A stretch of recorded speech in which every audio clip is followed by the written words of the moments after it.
Hello friends, welcome to my YouTube channel. Friends, आज मैं आपके साथ इस painful love tale of broken hearts का नेक्स्ट पार्ट शेयर करूंगी। लेकिन अगर आपने पहले वाले पार्ट्स नहीं देखे तो पहले उनको देख लीजिए ताकि आपको स्टोरी की समझ आ सके। और जिन लोगों ने पहले वाले पार्ट नहीं देखे तो उनके लिए मैं ब्रीफली स्टोरी को एक्सप्लेन कर देती हूँ कि ये एक लव ट्रायंगल स्टोरी है और ये एक सैड स्टोरी होने वाली है जिसमें हमारा विंग और वुशियान दोनों ही हमारे वांगजी से प्यार करते हैं और हमारा वांगजी विंग से प्यार करता है।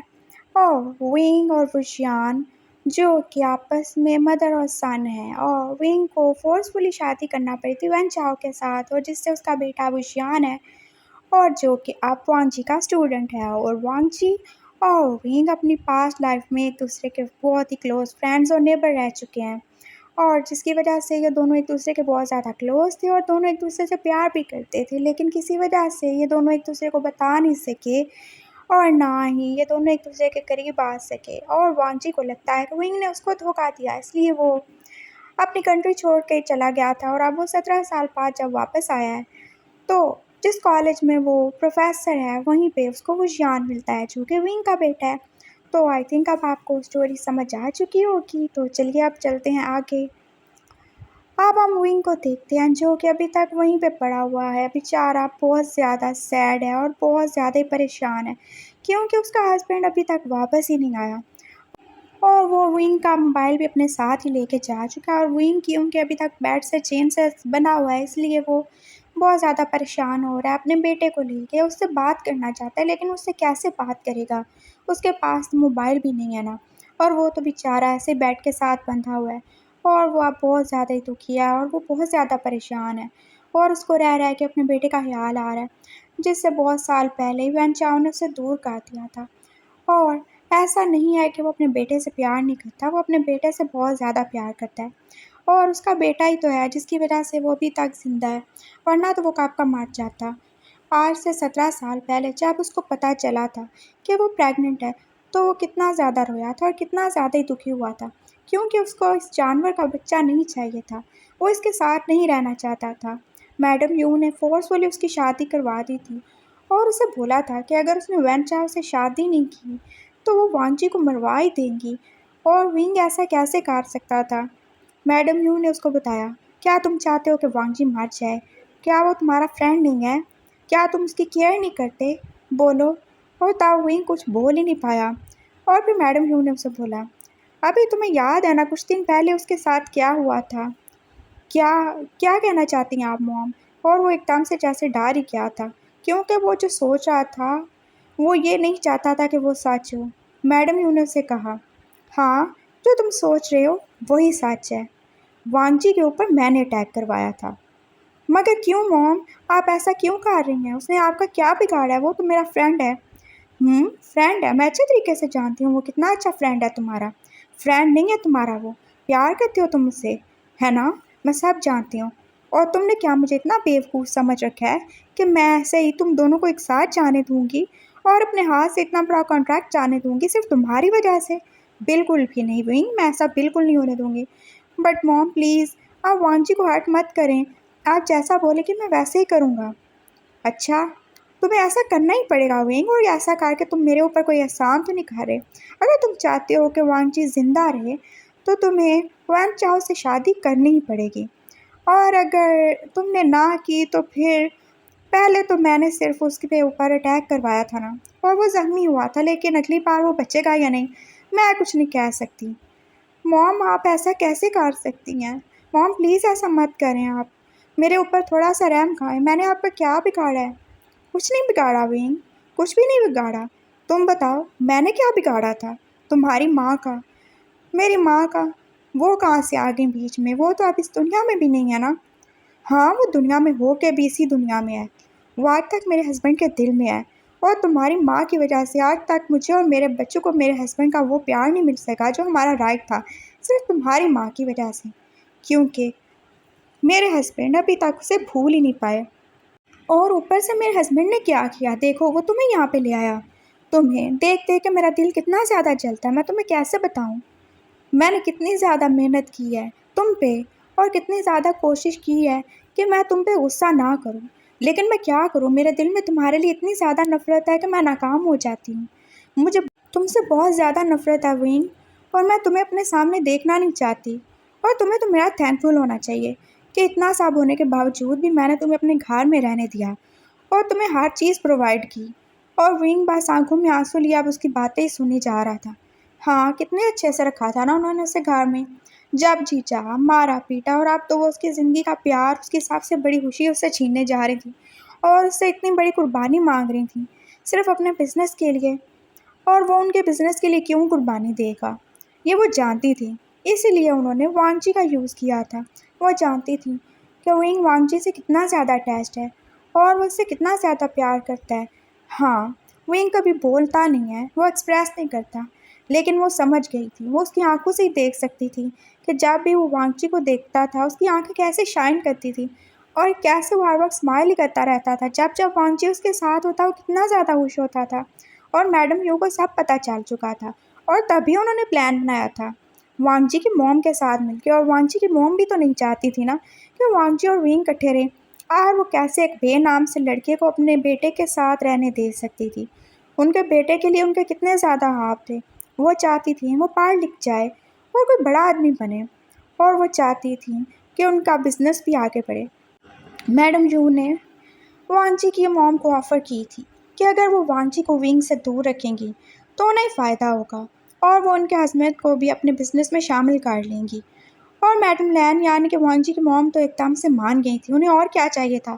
एक तरफ विंग उनके बेटे से दूर हो जाएगा, दूसरी तरफ उनके हस्बैंड का बिजनेस सेटअप अच्छा हो जाएगा, और वो सब मान गए थे। मैडम यू, वांची की मॉम और वैन रूहान तीनों ने जैसे कोलैबोरेशन ही कर लिया था ना बिजनेस के लिए।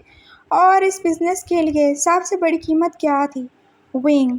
विंग जिसको अपनी लाइफ वैन चाओ के हवाले करनी थी। और इसमें सबका फ़ायदा ही तो था सिवाय विंग और वांची के। और अगर इतने सारे लोगों का फ़ायदा हो रहा है तो दो लोगों का दिल टूटने में क्या जाता था। और सामने यही सोचा था। और वांगची को मॉम को पूरा यकीन था कि वांगची जब बाहर जाएगा तो वो सब भूल जाएगा, वो अपनी स्टडी में बिज़ी हो जाएगा। और फिर सामने मिलकर इस प्लान को जैसे पूरा कंप्लीट ही कर लिया था। और वो अब इन दोनों को अलग करने के लिए एकदम रेडी थे। और हाँ, इसमें बेचारे वांगची को भी थोड़ी सी चोट सहना पड़ेगी, लेकिन ये भी इनके प्लान का हिस्सा ही था। और तभी तो जब मैडम यू ने गुंडे भेजे थे ताकि वो विंग को तंग करें, तो वो अच्छे तरीके से जानती थी कि वांगजी ज़रूर उसकी हेल्प करेगा। और तभी जब वांगजी ज़ख्मी हो गया और विंग उसको हॉस्पिटल में छोड़ के आ गया, तो ये भी तो उनके प्लान का हिस्सा था कि इस तरह हम विंग और वांगजी के बीच में गलतफहमी पैदा कर देंगे। और ऐसा ही हो रहा था।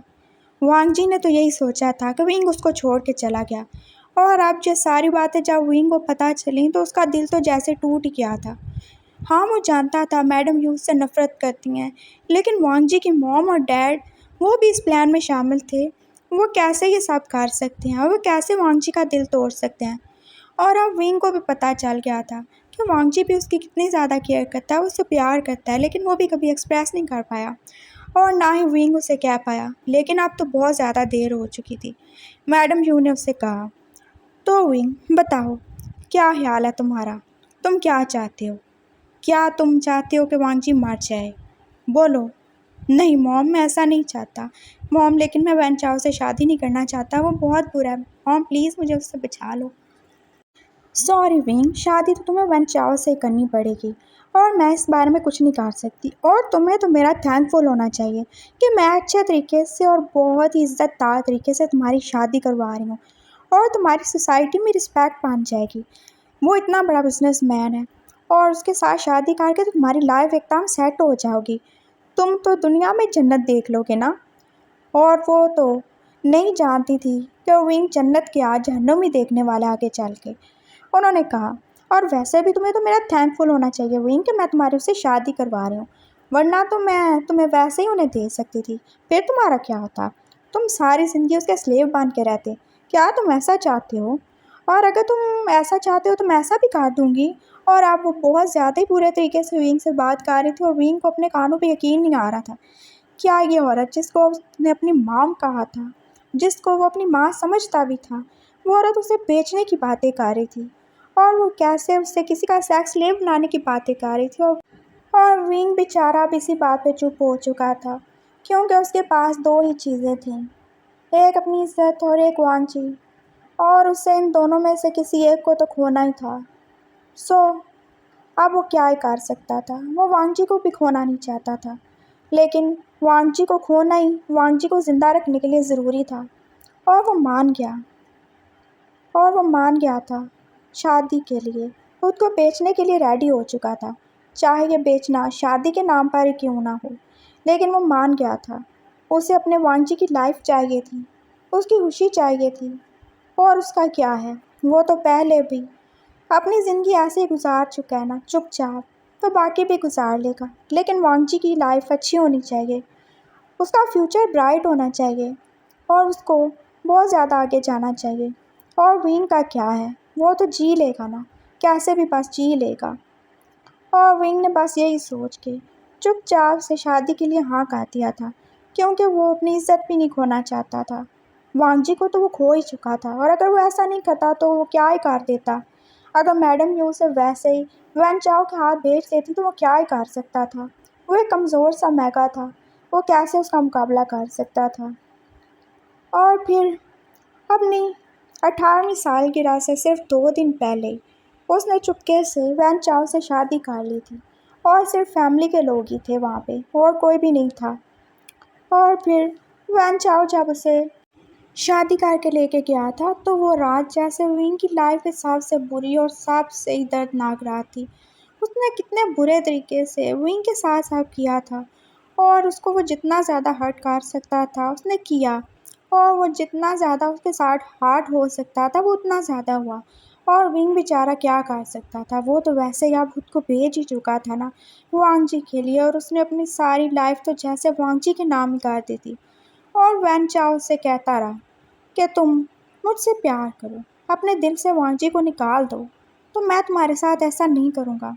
लेकिन मैं क्या ही कर सकता था, दिल पे किसी का जोर तो नहीं चलता, और वो कैसे वांजी को अपने दिल से निकाल सकता था। और वो रात तो जैसे विंग के लिए बहुत ज़्यादा ही रो धो के गुजरी थी, और कोई नहीं था जो उसको वंचाव से बचाता। पूरी रात के टॉर्चर के बाद तो विंग सुबह तक बेहोश ही हो चुका था, और उसकी इतनी बुरी हालत थी कि उसे होश आ ही नहीं रहा था। और फिर वैन चाओ उसे हॉस्पिटल में ले गया, और वहाँ पे जो भी उसकी हालत थी वो देख के सब डॉक्टर्स पास उस पर तरस ही खा सकते थे और कुछ भी नहीं। वो नन्हा सा मासूम सा लड़का कितनी बुरी तरह से उसके साथ सब किया गया था, और वो कर ही क्या सकते थे सिवाय उसको ट्रीट करने के। लेकिन उनको बहुत ज़्यादा ही दुख हो रहा था उसकी हालत पे।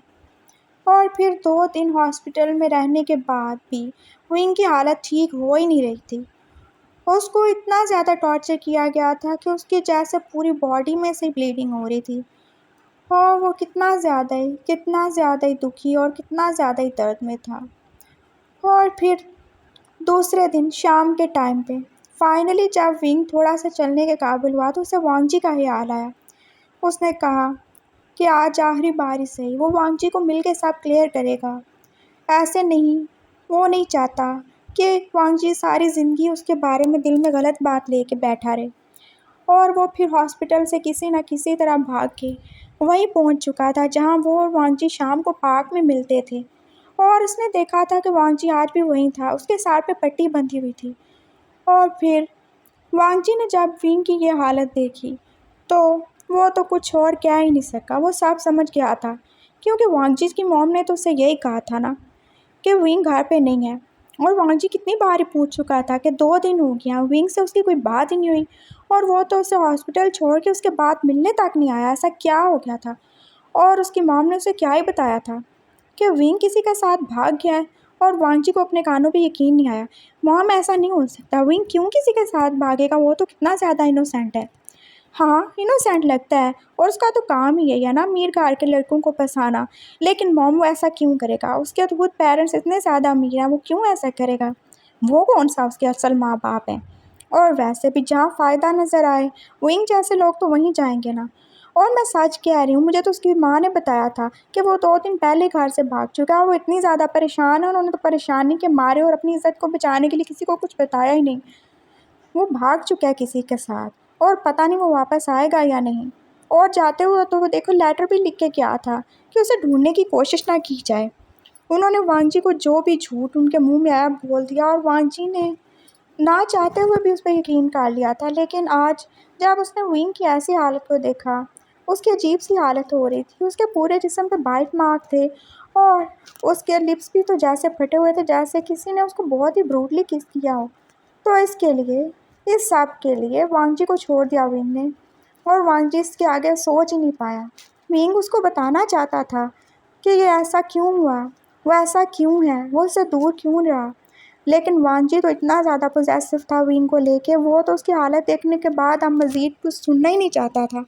और उसने तो विंग को मौका ही नहीं दिया कुछ भी एक्सप्लेन करने का, और एकदम से उसे फैसला सुना दिया कि वो उसके सामने ना आए, और अगर वो दोबारा से उसे अपनी शक्ल दिखाएगा तो वो अपनी ही जान ले लेगा।